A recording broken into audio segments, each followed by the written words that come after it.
이항영의 월가이드 함께하겠습니다. 이항영 위원님 나오셨습니다. 안녕하십니까? 네, 안녕하세요. 네, 미국이 이란과 이스라엘 전쟁에 개입을 하고 또 이란도 또 보복 공격에 나섰다라는 소식에도 불구하고 뉴욕 증시 한 주의 출발을 상승으로 시작을 했습니다. 어떻게 분석하면 될까요? 어저께 방송 아마 혹시 기억하시는 분 계실 것 같습니다. 저도 처음 본 그림인데 저 자신도 약간 의아할 정도란 그림이 하나 있었습니다. 바로 이스라엘의 주가 흐름 보여드렸잖아요. 이스라엘은 이제 일요일부터 목요일까지 거래가 있는데요. 일요일 날 주가가 사상 최고가 가면서 전쟁 이런 사태가 발발한 6월 30일 꾸준히 올라가면서 사상 최고가 연일 올라갔다는 말씀드렸습니다. 그래서 외부에서 보는 시각과 이스라엘 현지에서 보는 시각과 많이 뭔가 좀 다른 그런 느낌을 전해드렸습니다. 물론 월요일 날 이스라엘은 월요일 한 1.3% 약간 떨어지긴 했지만 추세가 완전히 살아있는 것이 바로 그런 전체적인 그 전쟁 그런 사태를 바라보는 심리가 아니냐 그런 생각을 좀 할 수 있겠고요. 오늘 있었던 일을 보면 이란에서 이제 카타르에 있는 미군 기지로 이제 좀 미사일을 보내지 않았습니까? 네. 그렇지만 미국 쪽 얘기 보면 미리 이제 이란 쪽에서 친절하게도 우리가 미사일 쏠 거라고 가르쳐줬다는 거 아닙니까? 지금 그러니까 네. 이를 바라보는 사람들의 시각은 뭔가 이번 사태가 뭔가 진정되는 거 아니냐라는 생각이 있는 거죠. 그러니까 이란 측에서도 확전을 바라는 것은 아니냐 않느냐라는 그런 기대감을 좀 가질 수 있겠고요. 또 하나 이제 많은 걱정이 있는 호르무즈 해협 아닙니까? 네. 아직까지는 지금 해협을 막는 이런 게 아직 안 난다면 정상적으로 다니고 있다는 거 아닙니까? 그런 것들이 뭔가 주시장에서는 우려감이 좀 해소되는 그런 국면이 되겠고요. 그러다 보니 지금 금리 같은 거 상당히 좀 안정세를 보이면서 금리 같은 경우는 6주 만에 또 최저치 수준으로 떨어졌거든요. 그런 것들은 전반적으로 뭔가 우리는 이해가 안 되지만 뭔가 좀 안정된 흐름, 금값도 약간 좀 졸라내고 특히 그러다 보니 최근 들어서 유일하게 많이 올라간 것이 유가 아닙니까? 유가는 7, 8% 훅 떨어졌거든요. 이런 것들이 뭔가 시장에 대한 자신감. 그래서 많은 분들이 우려하고 있지만 어제도 저 마지막에 말씀드린 거가 그런 모든 결과에 불구하고 고점 대비 지금 직전 고점 대비 이런 지정학적 위협에 5%가 떨어졌고 평균적으로 그 기간에 27일, 22일 그리고 회복하는 45일. 그러니까 다 알고 있는 사실이거든요. 그래서 이번만은 다르다. 이번은 끝났다라는 생각은 웬만하면 미국 주식하실 때는 안 하는 게 맞다라는 생각 다시 한번 전해드리겠고요. 여튼 오늘 사태가 완전히 해결된 건 분명히 아니죠. 아마 전체적으로 종목별로 보면 좀 살아나는 부분도 좀 있다는 거 전체 보시면 늘 말씀드리면 미국 주식은 여러 뉴스 있고 걱정되는 뉴스도 있고 뭐 기쁜 뉴스도 있지만 기본적으로 여러분들이 미국 주식하실 때 좀 집중하셔야 될 것은 늘 뭐 오늘도 확인드리겠지만 그럼 숫자 이상이 이하도 없다. 숫자라는 것은 결국은 실적이다. 실적. 네. 이거에 좀 집중하시면 좋을 것 같습니다. 전쟁의 차복함 속에서 이스라엘의 주가는 사상 최고가 흐름을 나타내고 있고요. 유가도 오늘 7%, 6% 안정적인 급락세를 나타내면서 지금 우려감이 덜해지고 있습니다. 거기다 오늘은요. 매파적인 성향의 연준 부의장도 조기 금리 인하에 대한 7월 금리 인하 가능성을 내비치면서 뉴욕 증시에 또 힘을 실어준 것 같습니다. 자, 이항영의 인사이트에서는요. 색다른 주목으로 여러분 투자에 오늘 팁을 드리겠습니다. 함께 보시죠.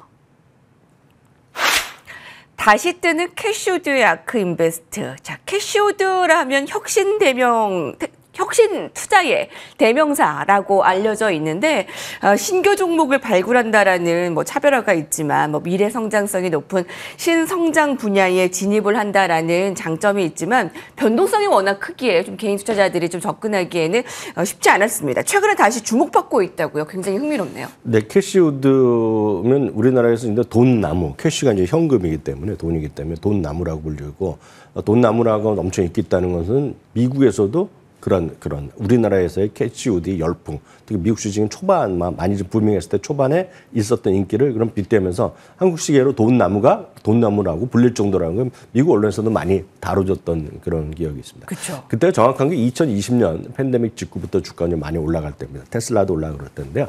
2020년부터 2020년 중반까지는 진짜 캐시우드의 광풍이었다고 보시면 되겠습니다. 저 화면이 지금 바라보시는 것이 S&P 500 대비 아주 하늘색을 보이는 것이 ARK 인베스트, 소위 캐시우드의 대표 ETF가 되겠는데 완전 급등하면서 1년 새 주가 뭐 120% 올라가고 뭐 그런 흐름이 있었거든요. 그래서 우리나라 모든 언론에서도 웬만하면 이제 캐시우드 얘기가 많이 나왔습니다. 그래서 유튜브만 보시더라도 웬만한 사람들이 새로운 유튜버들이 그냥 그 쉽게 얘기해서 그 사람들의 주목을 끌려면 캐시우드 얘기만 많이 하면 많이 그 관심이 있을 때가 있었습니다. 지금 미국 주식하신 지 1, 2년밖에 안 되신 분은 잘 모르시지만 5, 6년 정도 저희 방송 꾸준히 보신 분들은 이거 캐시우드를 좀 들어본 적이 많이 있을 텐데. 그렇죠. 근데 인기가 이제 끝나다 보니까 제가 한번 방송에도 말씀드린 적이 있는데 쉽게 댓글을 달지 않습니까? 제가 여태까지 들었던 댓글 중에 가장 기억이 남는 댓글이 좀 비판하는 거죠. 자기 인생에서 캐시우드를 알게 된 게 최악의 선택이었다. 이거 완전히 폭망했다는 얘기를 그렇게 이제 빗대어서 썼던 기억이 있어서 아직도 아주 뇌리에 이제 남는 그런 부분이 되겠는데요. 캐시우드의 그 ARK 인베스트가 최근 들어 다시 이제 부각을 받고 있다라는 거죠. 제가 이제 작년 말에도 이런 얘기 몇 번 드렸고 올해 되면 1년 정도 되면 이런 얘기 많이 있을 거라고 했는데 저 자신도 이렇게 빨리 이렇게 움직일 줄 몰랐습니다. 제 생각에 한두 달 있으면 우리나라 언론에서 많이 다룰 것 같습니다. 또 다시 여기저기서 이제 뭐 캐시우드 할 텐데 우리 시청자분들 그런데 너무 현혹되실 필요 없고 그냥 늘 말씀드리지만 객관적으로 보시는 습관을 가지시면 좋을 것 같은데요. 2021년에 그런 급등 이후에 이렇게 수년간의 주가가 흘러내렸던 것은 그만큼 이제 캐시우드의 전략 자체가 고성장을 쫓는 그런 주식들이 많았고 상대적으로 이익을 꾸준히 버는 큰 주식보다는 상대적으로 좀 자잘한 주식들, 그러니까 꿈과 성장성이 있지만 적자 기업들이 한 30-40%에서 많게는 50% 이상의 적자 기업으로 구성돼 있었다라는 그런 치명적인 단점이 있었다라고 보셔야 되겠습니다. 최근 5년 동안에요. S&P가 92%가 오른 반면에 ARK는 고작 최근 5년 때 급등했다 급락하다 보니까 오른 게 하나도 없습니다. 5년 동안에. 그렇지만 장 초반에 보면 엄청나게 올랐었던 그런 흐름이 되겠지만. 인기 많았을 때. 네, 그렇죠. 작년 하반기, 지금 이 그림은 이제 작년 하반기만 저 박스에 있는 것을 좀 확대해서 보면 금년 이후만 보겠습니다. S&P이 1.4% 올라갔거든요. 오늘까지. 어제까지입니다. 나스닥도 한 0.7% 올라갔는데 ARK는 지금 20% 가까이 올라가서 지수 대비 지금 5배, 6배 엄청나게 올라가는 모습을 보이고 있습니다. 그럼 도대체 ARK 인베스트는 어떻게 운용을 하고 어떤 기업을 선호하느냐. 이거는 아주 대표적인 건 몇 가지만 생각하시면 되겠는데요. 파괴적 혁신에 집중하는 것이 바로 ARK 인베스트의 특징이 되겠습니다. 지금 현재 진부한 산업이 아니라 주요 산업에서 아니면 주요 섹터에서 세상을 뒤바꿀 파괴적으로 혁신시키는 이런 것들에 집중한다는 것이 핵심적이 되겠고요. 장기 투자를 강조합니다. 그래서 뭐 한두 달, 두세 달 갖고 이 평가하면 안 된다는 거가 캐시우드의 기본 지론이 되겠습니다. 최소한 5년에서 7년 이상 지속적인 긴 호흡으로 성장성을 관심을 갖고 있다. 그렇기 때문에 테슬라를 2,600달러 얘기하는 거라고 보셔야 되겠고요. 개방형 리서치 이런 거 보셔야 되겠고요. 가장 중요한 거 하나가 벤치마크를 추정하지 않는다. 여기 보면 이제 그 네 번째인 다섯 번째 있는 거 시장 지수를 따르지 않는다는 것인데 우리가 저희도 이제 방송할 때 말씀드리지만 S&P 500 대비 뭐 시장 덜 이겼다 얘기하는데 그래서 이것보다 잘하는 ETF 펀드를 칭찬하는데 단호히 거부합니다. 그래서 자기는 지수에 대한 벤치마크가 아니라 스스로의 절대 수익을 추구하는 사람이 되겠고요. 기본적으로 이들이 추구하는 건 5년의 더블을 목표합니다. 5년 만에 더블 내는 것을 목표하는 게 이게 기본적인 전략인데 가장 중요한 것은 벤치마크를 거부한다. 그래서 많은 사람들이 지수는 올라가는데 내 거 왜 이 모양이야. 이런 얘기를 하는 거가 자기한테 얘기하지 말라는 얘기입니다. 그래서 지수가 떨어지고 올라가면 자기는 큰 수익을 내고자 하는 것이 그런 목표라고 보셔야 되겠습니다. 대표적인 상품은 몇 가지겠지만 가장 유명한 거가 ARKK ETF가 있습니다. 이거 많은 분들이 아셨을 것 같은데요. 지금 현재 한 68달러 정도 되고 있는데요. 그러면서 이들이 집중적으로 ARK 대표 상품에서 집중적으로 보는 소위 트렌드, 테마 이런 섹터라고 표현할 수 있겠는데요. 6가지 7개가 되겠습니다. 지능형 장치, 자율주행 모빌리티 그러니까 테슬라가 여기 들어가는 거 되겠죠.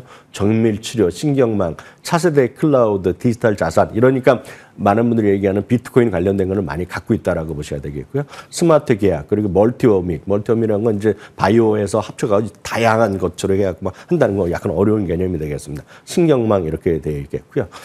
어제자 기준으로 제일 많이 갖고 있는 주식, 이 ARKK에서 가장 많이 갖고 있는 주식이 바로 테슬라가 되겠고요.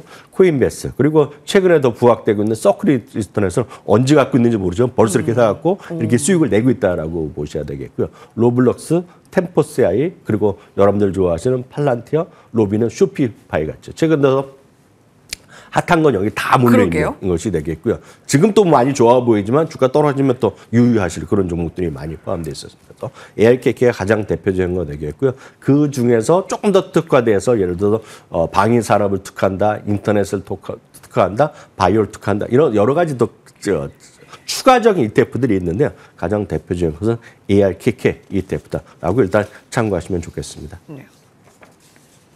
돈나무 언니 캐시우드가 다시 주목받고 있습니다. 약 4, 5년 만인 것 같네요. 4, 5년 전에 굉장히 높은 수익률로 관심을 받았는데 최근 5년 동안의 전반적인 수익률을 좋지 못했잖아요. 근데 올해 들어서 갑자기 급부상하고 있습니다. 미래기술 투자 고성장. 하지만 위험도도 높은데 지금 포트폴리오를 보니까 테슬라, 그리고 서클, 코인베이스, 네, 지금 핫한 건 다 가지고 있네요. 자, 그럼 테슬라 살펴볼까요? 간밤에 주가가 크게 올랐습니다.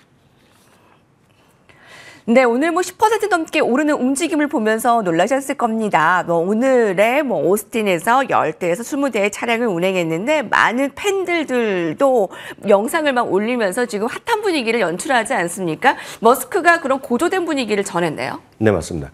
쉽게 해서 어저께도 잠시 이제 초반 움직임을 이제 많이 보셨을 것 같고요. 그러다 보니 이제 어저께 라이브로 유튜브에서 라이브로 직접 와서 타서 저희 콜해 갖고 불러가고 타고 다닌 것까지 보여주고 그리고 여러 가지 영상을 아마 뉴스에서 보셨을 것 같습니다. 이제 조금 더 확산되고는 아마 뻔한 거 아닙니까? 우리나라에서 유명 유튜버들이 또 거기 가서 현지화하고 한국에 있는 분이 가서 어떻게 받아갖고 타는 것을 아마 영상으로 아마 여러분들 직접 보실 수 있을 것 같은데요. 네. 어찌됐건 10대 정도로 이제 출발한 걸로 알려지고 어제도 말씀드렸다시피 시범 과정이니까 거래 상관없이 4달러 20센트에서 5,000원 이런 거는 여러분 그냥 꿈 같은 얘기고 처음이니까 그렇게 한다라고 정도 생각하시면 좋을 것 같고요.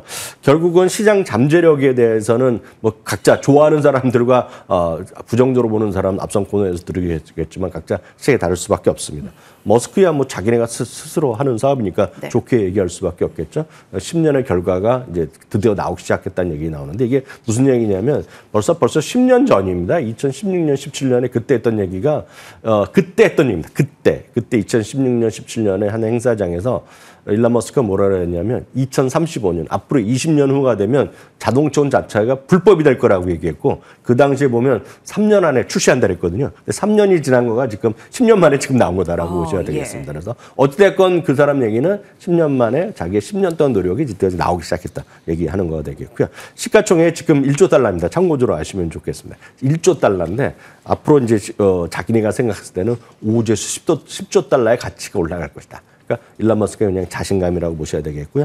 앞서 말씀드렸던 아크 인베스트는 2029년까지 테슬라에 1조 달러가 추가될 것이다 라는 얘기했고요. 댄 아이브스, 여러분 잘 아시는 웨드부시 댄 아이브스는 이거 멀지도 않았으면 내년입니다. 내년 말까지 1조 달러가 추가돼서 2조 달러까지 갈 수 있다. 그러면서 지금 목표 주가 500달러를 얘기하고 있다라고 보셔야 되겠습니다. 다만 이것들이 현실화될지 안 될지는 아무도 모르죠. 다만 앞선 코너에도 말씀드렸고 어제도 말씀드렸다시피 댄 아이브스의 시각은 기존에 예를 들어서 웨이모요. 구글에서 하는 웨이모나 아마존에서 죽스는 시스템 자체가 못 쫓아온다는 겁니다. 쉽게 얘기해서. 그래서 압도적인 기술력을 갖고 있고 앞으로 자율주행차가 전체에서 앞으로 10년 내에 20% 정도는 전 세계 모든 차가 자율주행차인데 이걸 할 수 있는 것은 결국은 이들이 대부분이 테슬라에서 기술을 받아서 돈 주고 사갖고 쓸 거기 때문에 테슬라가 엄청 돈을 벌 거란 얘기를 하고 있다라고 보셔야 되겠습니다. 다만 이거는 각자 믿는 영역이 워낙 다르고 안 가본 미래이기 때문에 우리가 말할 수 없으나 이런 의견은 차는 각자 다양하게 갖고 갈 수밖에 없다라고 보셔야 되겠고요. 주가의 판단은 냉정하게 펀더멘탈로 보면 지금 이 회사의 목표 주가는 현재 주가보다 아래에 있습니다. 다만 이걸 어느 정도 꿈을 꾸고 확신을 갖고 있느냐에 따라서 장기적으로 여러분 투자하느냐의 결정 판단만 하시면 될 것 같고요. 다만 이제 자율주행이나 이런 쪽에 좀 집중된 ETF로 오늘 두 개 소개해드리겠는데 네. 하나는 DRIV, 드라이브라는 ETF가 있겠고요. 또 하나는 카스, KARS라는 ETF가 각각 자율주행 로보틱스와 관련된 좀 특화된 ETF이기 때문에 참고해서 여러분들 선택해서 공부해 보시면 좋을 것 같습니다. 시가총액이 하루 만에 1,000억 달러나 올라 굉장히 오늘 핫한 소식의 테슬라 소식을 좀 전해드렸습니다. 자, 로보택시가 정말 이제 10년 후에는 정말 대중화될 수 있을까? 정말 이제 꿈의 자동차가 이렇게 현실화되면서 테슬라 오늘 다시 한번 짚고 넘어가야 되겠네요. 자, 관련해서 좀 국내 종목들도 같이 좀 누려보시죠. 자, 다음 헤드라인 살펴보겠습니다. 미국의 소비자 뚜렷한 변화 마켓워치에서 보도를 했는데요. 저희가 어제 준비를 했던 내용이었는데 이게 왜 중요하냐면 지금 이제 관세와 미국 경제에 좀 불확실성이 있는데도 좀 불구하고 미국 소비자들의 행태를 좀 알 필요가 있어 보인다고 합니다. 가이드라인이 될 수 있는 종목들을 살펴주신다고요. 네, 크로거라는 회사 말씀드리겠는데요. 크로거는 시계에서 그냥 이마트 같은 회사라고 보시면 되겠습니다. 그러니까 대표적인 소매점이 이제 월마트가 있고 뭐 크로거도 있고 다른 것도 있고 좀 큰 규모라는 거, 코스트코 이런 것들이 있는데 여튼 크로거가 이번 실적을 얘기하면서 나온 거가 핵심은 뭐냐면 이게 다 어렵지 않습니까? 요즘에 그렇다고 우리가 생각을 하고 있는데 의외로 매출 전망을 올해 매출 가이드에서 올려버렸습니다. 지금요. 그리고 이익 전망은 그냥 유지했습니다. 그러면서 자기네가 물가 올라가고 여러 가지 있지만 자기네들은 잘 되고 있다는 얘기고요. 동일 점포 방문객 수가 또 늘어났다는 겁니다. 지금요. 그것은 무슨 얘기냐면 뭔가 미국 소비자들의 소비 행태에 좀 변화가 있는데 그걸 오늘 말씀드리려고 하고 있습니다. 여러분들은 어떻게 생각하실지 모르겠습니다. 여러분들 얼마만큼 외식을 많이 하고, 그러니까 식사를 이제 나가서 사 먹는 거죠. 뭐 점심 사 먹고 다 포함되는 겁니다. 외식을 하거나 아니면은 주문해서 먹는 거 있지 않습니까? 배달시켜서 먹는 것이 얼마나 많은지 모르겠으나 지금 미국에서 이 크로거의 CEO가 한 얘기는 우리의 생각과 약간 다릅니다. 뭐냐면 가정 집에서 직접 식사를 요리해서 먹는 사람들이 늘어나고 있다는 겁니다. 그건 이유가 워낙 물가도 많이 올라가고 그러다 보니까 이제는 다시 기본으로 들어와서 집밥이라고 하지 않습니까? 네. 집밥에 대한 수요가 늘어나고 있고 집밥 중에서도 좋은 재료를 먹어야 하는 거죠. 그러다 보니 로컬 음식을 많이 찾는 거죠. 유기농을 많이 찾고 우리를 보면 이제 그런 거 있지 않습니까? 그 편의시라고 하나요? 좀 편의식으로 만들어갖고 집에서 간단하게 조리하는 거 있지 않습니까? 그러니까 그런 것들에 대한 수요가 늘어나니까 이런 것들 보면 슈퍼마켓 가서 그런 거를 많이 한다는 겁니다. 간편 조리식 뭐 이런 거 있지 않습니까? 그런 수요가 미국에서 빠른 속도로 늘어나고 있기 때문에 그래서 자기네가 지금 잘 낸다는 얘기하고 있고 상대적으로 맥도날드나 치플레는 그들의 얘기입니다. 이것들은 지금 방문자 수가 증가율이 좀 둔화되고 있다. 이런 얘기를 하는 거죠. 그럼 종목의 투자 힌트에도 좀 달라질 수 있을까요? 그러다 보니 이제 크로거가 주가가 첫날 실적 발표하면서 주가 올라갔고 오늘까지 올라가고 있고 지금 이게 지금 사상주가 바로 가는 거거든요. 그러니까 이런 것들이 하나의 흐름의 변화를 보셔야 되겠고요. 그런 관점에서 월마트나 코스트코도 결국 같은 흐름이다라고 이해하시면 되겠습니다. 아, 예. 크로거, 월마트, 코스트코 이런 종목들을 좀 긍정적으로 보시는 이유가 있네요. 예, 지금 미국의 소비 행태를 통한 종목들, 사상 최고가 가는 것들이 있습니다. 한번 잘 살펴보시고요. 자, 마지막 헤드라인 살펴보겠습니다. 네, 6월의 상승 주도 종목들을 살펴보겠습니다. 마켓워치인데요. 자, 6월도 벌써 24일 막바지에 접어들고 있습니다. 그럼 6월에는 과연 미국 종목들 가운데 어떤 종목들이 좀 선도의 위치에 있었나요? 최근 들어서 강한 섹터로 보이는 것 중에 하나가 이제 큰 하나로 보면 이제 방위산업 주식이 좀 잘 나가고 있죠. 전쟁 사태를 좀 잘 나가고 있고요. 또 하나 금융주가 은근히 잘 나가고 있습니다. 금융주가요.